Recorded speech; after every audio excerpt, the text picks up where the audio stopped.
Ang bawat isa ay regalo, handog ng Diyos sa mundo.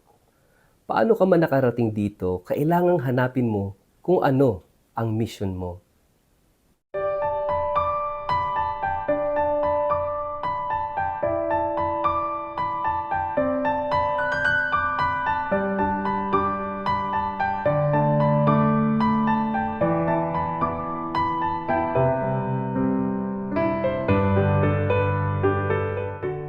Ang mabuting balita ng Panginoon ayon kay San Lucas. Nang sumapit ang araw ng kanilang pagtupad sa seremonya ng paglilinis ayon sa kautusan ni Moises, pumunta sila sa Jerusalem. Dinala nila ang sanggol upang iharap sa Panginoon, sapagkat ganito ang nasusulat sa kautusan ng Panginoon. Bawat panganay na lalaki ay itatalaga sa Panginoon. Nag-alay din sila ng handog ayon sa nakasaad sa kautusan ng Panginoon. Magkapares na ibong bato-bato o kaya'y dalawang inakay na kalapati. May isang tao noon sa Jerusalem na ang pangalay Simeon, isang lalaking matuwid, may takot sa Diyos at naghihintay sa katubusan ng Israel.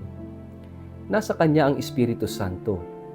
Ipinahayag ng Espiritu Santo sa kanya na hindi siya mamamatay hanggat hindi niya nakikita ang Kristo na ipinangako ng Panginoon. Sa patnubay ng Espiritu, si Simeon ay pumasok sa templo at nang dalhin doon nina Jose at Maria ang sanggol na si Jesus upang tuparin ang ayon sa itinakda ng kautusan, kinarga ni Simeon ang sanggol. Pagkatapos nagpuri siya sa Diyos. Ngayon, Panginoon, maaari na pong yumaong mapayapa ang inyong abang alipin ayon sa inyong pangako. Yamang nakita na po ng aking mga mata ang inyong pagliligtas na inyong inihanda sa harapan ng lahat ng bansa. Ito po ay liwanag na tatanglaw sa mga hintil at magbibigay dangal sa inyong bansang Israel. Namangha ang mga magulang ng sanggol dahil sa sinabi ni Simeon tungkol sa bata. Binasbasan sila ni Simeon at sinabi kay Maria, "Tandaan mo, ang batang ito'y nakatalaga sa ikapapahamak o ikaliligtas ng marami sa Israel. Siya ang magiging tanda mula sa Diyos, ngunit tutuligsain siya ng marami. Kaya't mahahayag ang kanilang iniisip. Dahil dito, magdaranas ka ng matinding kapighatiang parang isang patalim na itinarak sa iyong puso." Naroon din sa templo ang isang propetang babae na ang pangalan ay Ana, anak ni Phanuel at mula sa lipi ni Asher. Siya'y napakatanda na. 7 taon lamang silang nagsama ng kanyang asawa at ngayoy 84 na taon na siyang biyuda. Lagi siya sa templo at araw-gabi sumasamba sa Diyos sa pamamagitan ng pag-aayuno at pananalangin. Nang oras na iyon, lumapit siya kina Jose at Maria at nagpasalamat sa Diyos. Nagsalita rin siya tungkol sa sanggol sa lahat ng naghihintay sa pagpapalaya ng Diyos sa Jerusalem. Nang maisagawa na nila ang lahat ng ayon sa itinakda ng kautusan ng Panginoon, umuwi na sila sa bayan ng Nazareth sa Galilea. Ang batay lumaking malusog, puspos ng karunungan at kalugod-lugod sa Diyos. Ang mabuting balita ng Panginoon.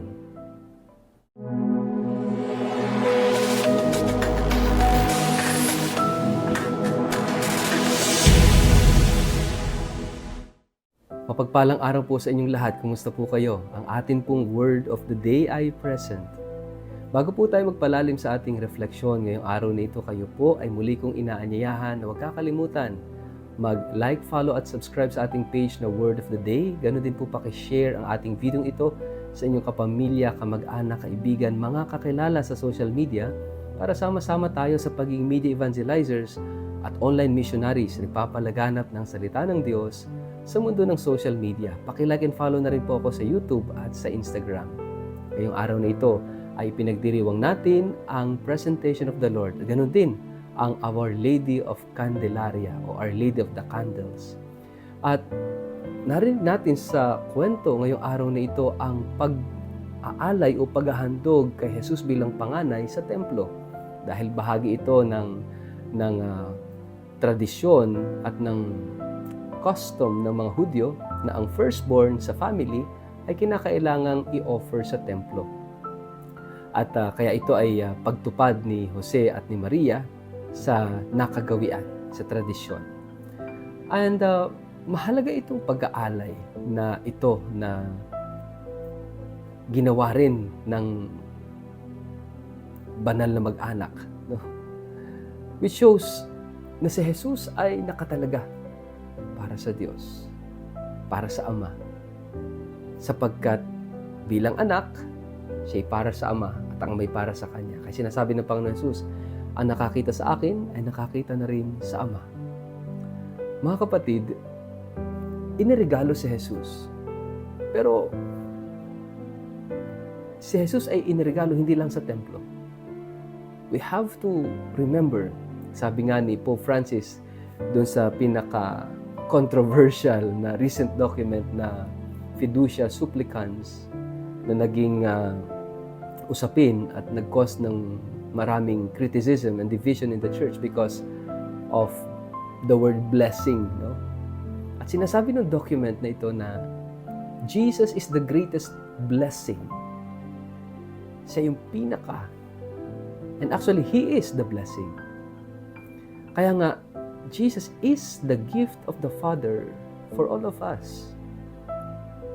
Inialay, inihandog ni Maria at Jose si Jesus sa templo, but actually it was the Father offering us and giving us the most precious and the most important gift, blessing, present for humanity.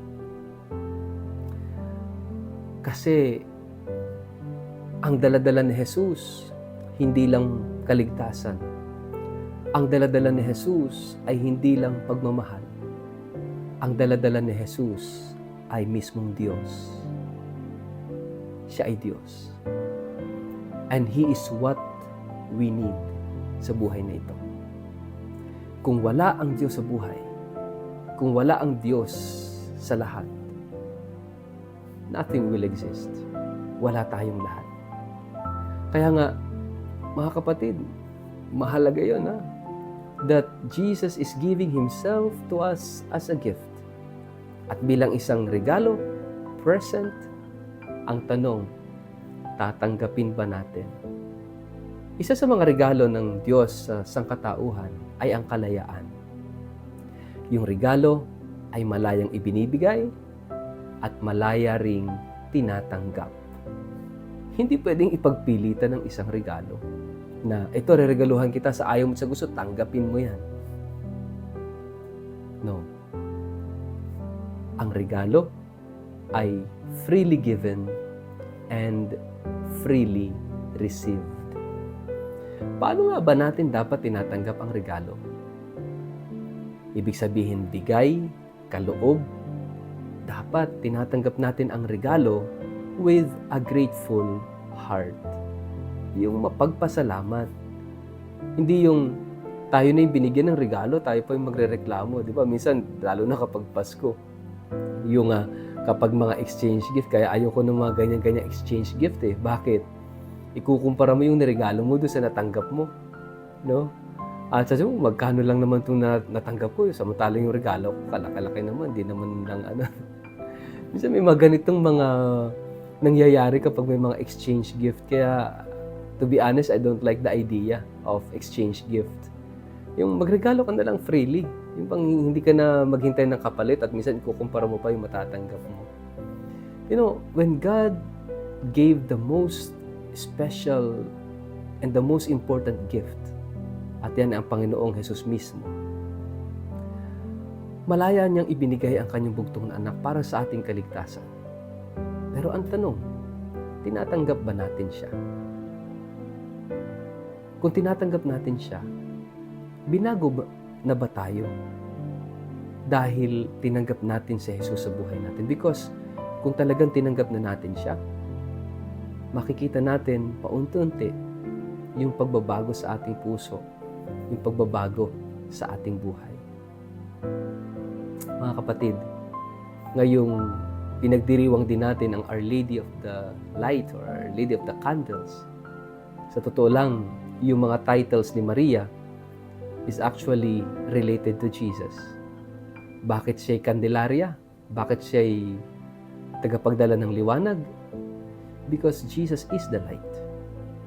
At ito yung handog ni Jesus sa atin. Bahagi ng pagtanggap kay Jesus ay ang liwanag. Tayo na namumuhay sa kasalanan, sa dilim, kinakailangan natin ng liwanag. Liwanag ng katotohanan at liwanag ng pagmamahal ng Diyos. At kapag tayo tinanggap natin si Jesus sa pamamagitan ng ating mahal na inang si Maria, tinatanggap natin ang liwanag na ito.